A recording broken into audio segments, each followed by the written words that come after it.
Continuamos, amados hermanos, meditando la palabra de Dios. Hoy el Evangelio de Lucas capítulo 17, versículos del 20 al 25 dice: En aquel tiempo unos fariseos que le preguntaban cuándo iba a llegar el reino de Dios. Jesús les contestó: el reino de Dios no vendrá espectacularmente, ni anunciarán que está aquí o está allí, porque miren, el reino de Dios está dentro de ustedes. Dijo a sus discípulos: llegará un tiempo en que desearán vivir un día con el Hijo del Hombre, y no podrán. Si les dicen que está aquí o está allí, no se vayan detrás. Como el fulgor del relámpago brilla de un horizonte a otro, así será el Hijo del Hombre en su día. Pero antes tiene que padecer mucho y ser reprobado por esta generación. Palabra del Señor. Gloria a ti, Señor Jesús. Bien, amados hermanos, dos temas fundamentales aparecen en el Evangelio de hoy. El primero es la irrupción, el advenimiento o la llegada del reino de Dios. Y la segunda, la manifestación del Mesías.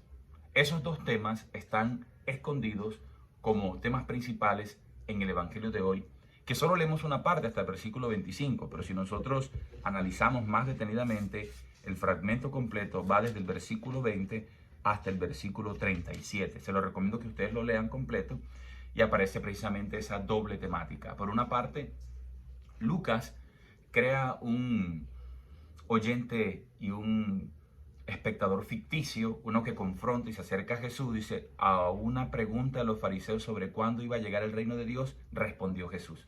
Y con este artificio literario, Lucas lo que busca, hermanos, es darnos a conocer el contexto histórico de la época, en el sentido en que habían diferentes escuelas rabínicas de interpretación de la palabra de Dios, de la Torá, del Antiguo Testamento y de las promesas que Dios había hecho a Israel.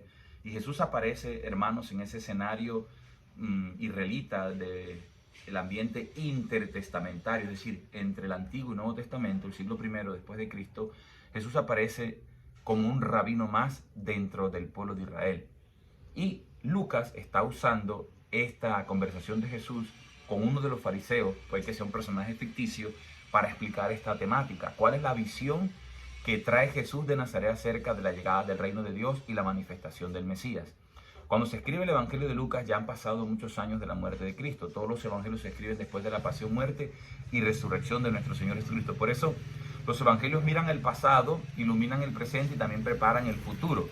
Esto significa, amados hermanos, que en el Evangelio de hoy nuestro Señor Jesucristo está iluminando lo que significa realmente el reino de Dios. Muchas escuelas rabínicas de la época decían incluso el día exacto, prediciendo cuándo se manifestaría el reino de Dios, leyendo los astros, haciendo estudios científicos, etc.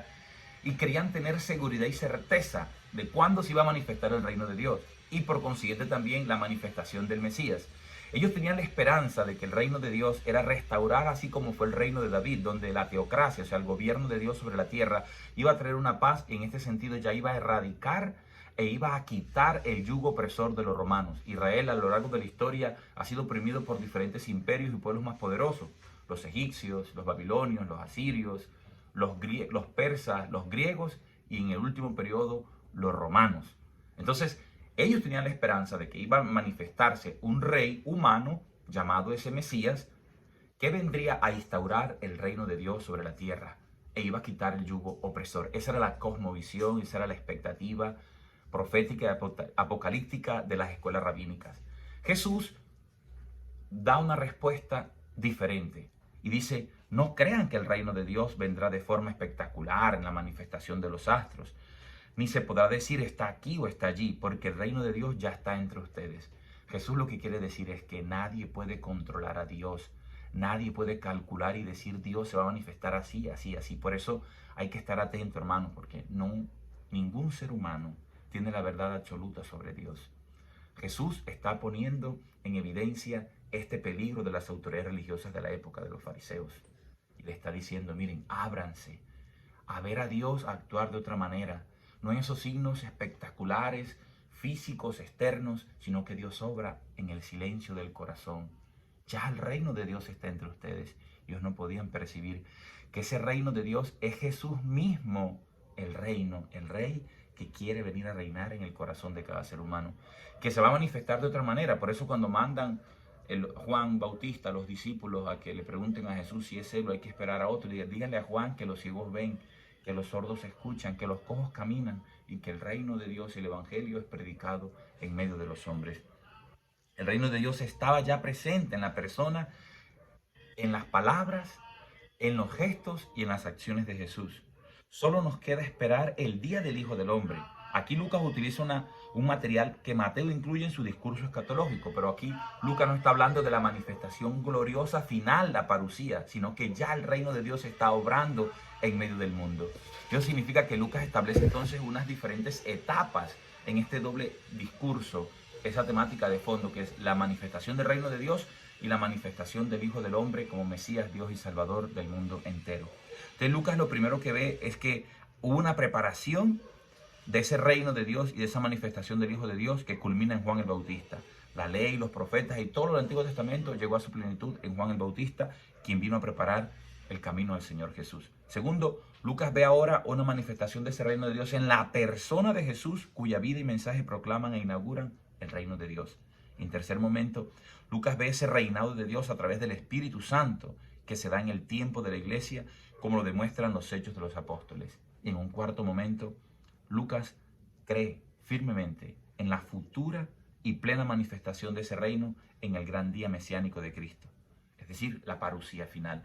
Mientras llegue ese día, ¿qué tenemos que hacer nosotros como creyentes?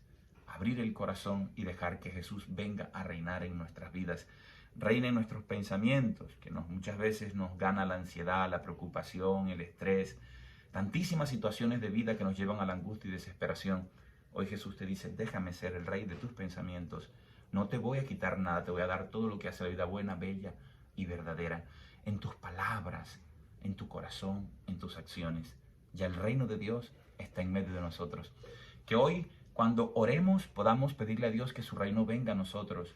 Y te invito a hacerlo en este momento con las palabras que Jesús, el Rey, el Mesías, nos enseñó.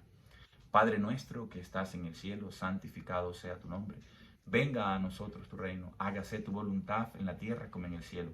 Danos hoy nuestro pan de cada día, perdona nuestras ofensas, como también nosotros perdonamos a los que nos ofenden. No nos dejes caer en la tentación y líbranos del mal. Amén. Que el reino de Dios habite en lo profundo de tu corazón, para que el Señor haga su obra en ti. Mientras llega esa manifestación gloriosa, somos llamados a la conversión, a cambiar la manera de pensar, de hablar y de actuar. Toma las decisiones que debes tomar. Ábrete a Dios y déjalo actuar. Y verás que el Señor con su amor todo lo hace nuevo, completamente nuevo, porque el amor suyo es más poderoso que incluso que la misma muerte. El amor todo lo vence y lo hace nuevo. Arrivederci. Ciao a tutti.